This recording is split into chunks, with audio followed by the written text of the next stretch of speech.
What is going on, guys? This is Miasin. So in Legacy of Destruction, we're going to be getting a brand new staple that I think is really interesting, and it's not seeing too much play in the OCG right now, which is good for us in the TCG. It means that we've got more room for innovation, and this card reminds me a lot of Crossout Designator, Lullaby of Obedience, as well as Super Polymerization, and Ghost Reaper and Winter Cherries, because the more cards in common that you have with your opponent, the better this card is. This card is especially good in mirror matches because it gains an extra effect and is going to be live more often. So potentially this card might not be the best in the main deck, but in the side deck for sure it's going to be insane. And also in the main deck in Tier 0 formats, it could make sense, just like right now Crossout is seeing play in the main deck, because Crossout is not only good because it negates hand traps, but also because it can also stop engine cards, which is the reason why this card is seeing so much play. It's not really just because it's another Call by the Grave for Ash, Valor, Imperm, Nibiru. No, that's not enough of a reasoning for this card. But yeah, because of how difficult this card is to use, well, at least properly,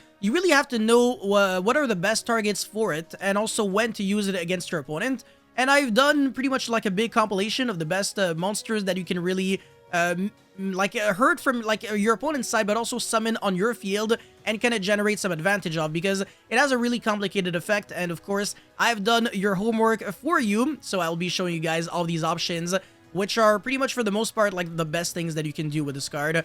Because again, this card has limitless potential, and it will see play, mark my words. Anyways, before this video starts, I would really appreciate you guys if you could smash the like and subscribe button. And also, huge shoutouts to my sponsors, Inspire TCG. Please subscribe to their channel, because I do plan on making an exclusive combo video and deck profile for Farking Snake Eyes when they reach 2,000 subscribers, so I know we can do it. And also, again, another huge shoutouts to Dueling Guard, because they're the best, man. And they're back with the Spy Fam collection. Really nice playmat, deck box, and alt cards, and they're ready for pre-order right now, so please check them out and use the coupon code YASIN656 for 5% off. And with that being said, let's get right into it. Alright, so Metal Tronios is a quick play spell card that reads: target one face-up non-token monster upon controls, special summon one monster from your hand, deck, or extra deck that has two or more of the same type, attribute, or attack, but negate its effects. And if you do negate the targeted monster's effects, then if the summoned monster and the targeted monster have the same name, you can banish both monsters face down. Your opponent cannot activate the targeted monster's effect in response to this card's activation, and you can only activate one Metal Tronios per turn. So obviously, if you got multiple and the first one gets negated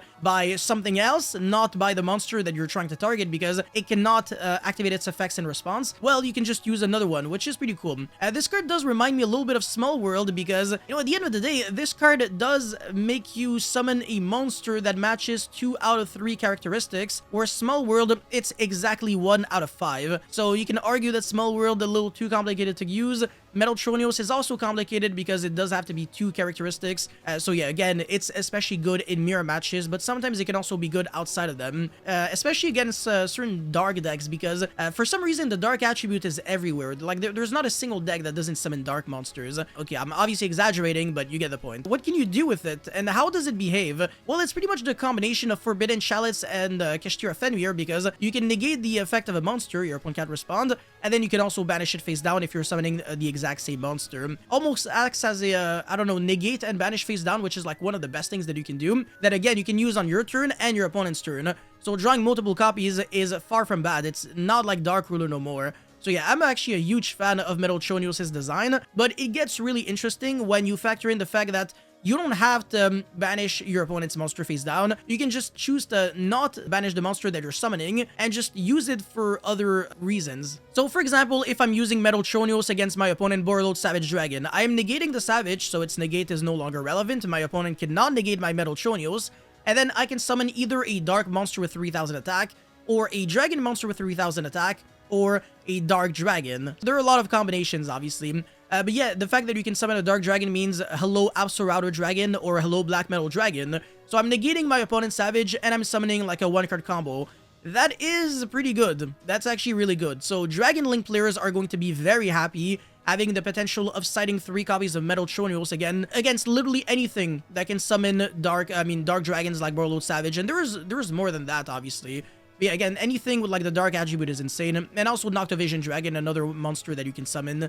So yeah, pretty much all the dark dragons, but again, the effect is negated, so summoning a Rocket Tracer would not be like super optimal, even though you can still go into Striker Dragon and then get it back and then still play from there.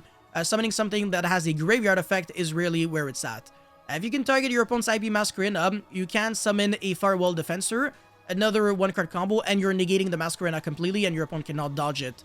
You can't chain the Masquerena, so that's cool. Or you can just simply chain it to the Masquerena. That's also something that you can do. And then if you are playing against the Ritual Beast deck, and you're playing Kashtira yourself, another really cool thing is you can negate the ulti Ray Ratori, which has a really nasty effect, like extremely terrifying, and summon Kashtira Unicorn because it is a wind psychic just like the ulti Ray Ratori. So that's also not too bad if you're playing Kashtira and your hand kind of bricked. You just need more board breakers that are also kind of engine starters.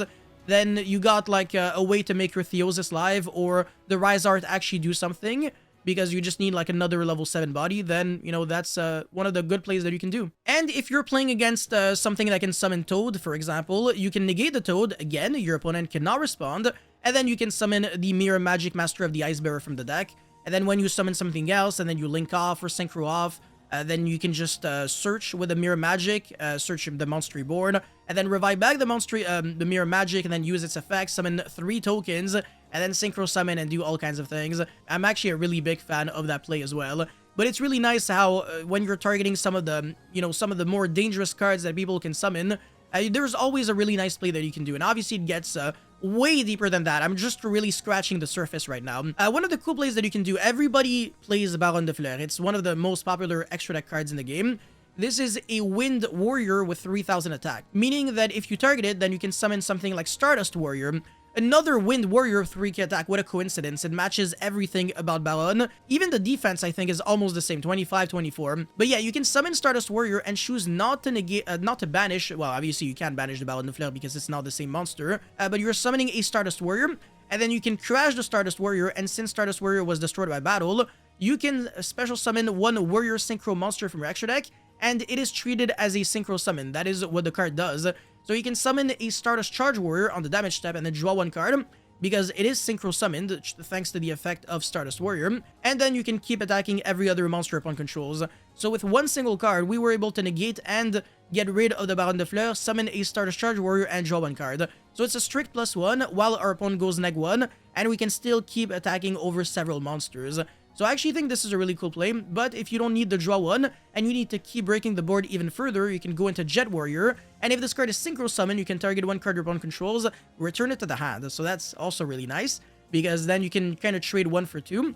And if this card is in your grave, you can tribute 1 level 2 or lower monster, special summon it in defense, but banish it and leaves the field. Again, it is treated as properly summoned because Stardust Warrior makes it treat as a Synchro Summon, and not just a special summon. Now, if you're playing against Ice Bearer instead of Ritual Beast, because again, Terminal World is going to change things up, you can target Lancia Dragonic, Ancestor of the Ice Spirit Mountain. It is a water dragon with 3300 attack. The 3300 attack is weird. It's really hard to match that, but Water Dragon means that you can negate it and then summon Coral Dragon. And again, when you link off or synchro off using Coral Dragon, you draw 1 card. So you are making a little bit of money back. Again, I just want to reiterate the fact that when you're summoning your own monster off of Metal Tronios, its effects are also negated. It's not just the effect of the monster that you're targeting from your opponent. So that's the reason why the main cards that I'm showing are cards that are just nice to have on the field, like Kashtira Unicorn, so that you can make other cards live, or cards with really good graveyard effects. Obviously, Stardust Warrior crashing is really nice. Coral Dragon's graveyard effect is really nice. Black Metal Dragon's effect is insane. Like the best one because it's a link 1, so you can keep laying immediately after negating your opponent's Savage. And then one of my favorite plays, you can negate your opponent's Appaloosa, summon your own Appaloosa, and then you choose not to negate it, because not to banish, because there's no reason. You got 2 Appaloosas, 2 monsters with the same name. You could have banished both face down, just like Fenrir's effect. Instead of that, choose to link off into Zealantis using the Appaloosa, because it's pretty much a link 1 if you're using a link 4 monster. And then you can use the effect to banish everything face down. Well, banish everything and then resummon everything face down, which will prompt another interruption from your opponent. So again, 1 single card can take care of multiple interruptions. And another really cool interaction is if you're playing against Purely, for example, and they had like 5 materials before, or like 6 materials, and then they use the effect once to try to spin one of your cards, you can chain the Metal Tronios to negate the Expurely Noir, and then they can't respond with the Noir again to spin more cards. And then you go into the Cherubini, Black Angel of the Burning Abyss, because it is a Dark Fairy monster. And Cherubini is one of the only cards that you can summon with Metal Tronios that does something on the field, because it dumps a level 3 monster from the deck as a cost. So even its effects are negated, it still does the exact same thing as if its effect was not negated. It's just that the Burning Abyss monster you're targeting, which is always a self, will not gain attack and defense equal to the monster sent to the grave, and nobody cares about that. Alrighty, so now for my favorite applications for Metal Chonios. This especially is relevant if you're targeting a light warrior or a light monster with 0 attack. Hieratic Seal of the Heavenly Spheres is a light monster with 0 attack, but it's not a warrior, but it's a dragon, but that's irrelevant. Because you can target that, or Galaxia's Photon Lord, or Exorcister Magnifica, in order to negate all these monsters and summon Utopic Future. That is a little disgusting, because once you got Utopic Future on the field, you can overlay the Utopic Draco Future on top right away, and that can negate any monster effect. So that's kind of nasty, because you are negating the effect of one card, and your opponent cannot respond, so the Exorcister Magnifica's effect to tag out into the Xyz monster underneath, it's going to be completely irrelevant. And then you summon a big boss monster that's really annoying, cannot be destroyed by battle by card effects, and can negate and steal. It doesn't get any, like, more broken than that. And the Hieratic Seal, also in, like, mirror matches and, like, Tenpai Dragon, for example, one really insane thing that you can do, if you don't want them to special summon a monster from the deck, what you do is just you target the Hieratic Seal preemptively. They can't chain to, like, bounce something, because they can't respond unless they got, like, something else. And then you can summon your own seal and banish both face down.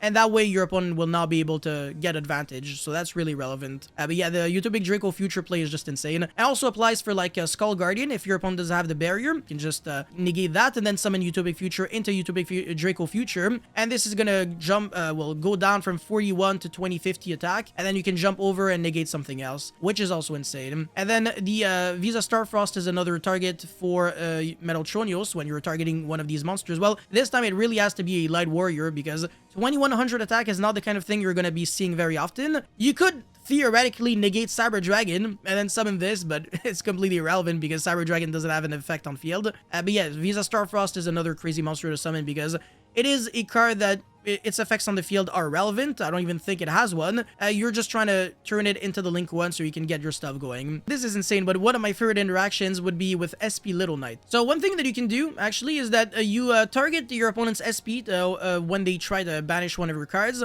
They can't respond again with the second effect, so you negate all the effects of SP in one shot, and then you can summon a Dark Warrior or a Dark Monster with 1600 attack from your deck. You can summon Ray, so Metal Chonios can literally be a one-card starter in the Sky Striker deck. And again, you turn the Ray into Hayate, Kagari, etc. Or you can summon, the Phantom Knight of Ancient Cloak, so even in Phantom Knight, you can also get some stuff going. Any Dark Warrior, really, or a Dark Monster with 1600 attack, or a Warrior Monster with 1600 attack, not that it really matters too much, but yeah, or you can summon your own SP and then banish it, but you don't even have to do that. So yeah, so many possibilities with this card. I really love it, and it's applicable for every single card. Like, it's every monster in the main deck, extra deck, it doesn't matter. There's always something that you can target and negate and potentially banish, or not banish and then summon a monster that does something and allows you to unbrick even more. So I'm a huge fan. And finally, if you don't want to treat Metal Chonios only as a Forbidden Chalice, but rather as a Book of Moon-esque card, you can also use it against Centurion and Purely when they try to go, Crimson Dragon target, and then summon the Hard Red Dragon Archfiend King Calamity, or Purely Yeep to evolve their monster into the Expurli Noir. For Legatia, you can just play Legatia of your own, or any Light Machine monster, or a Light Monster with 35, or a Machine Monster with 35.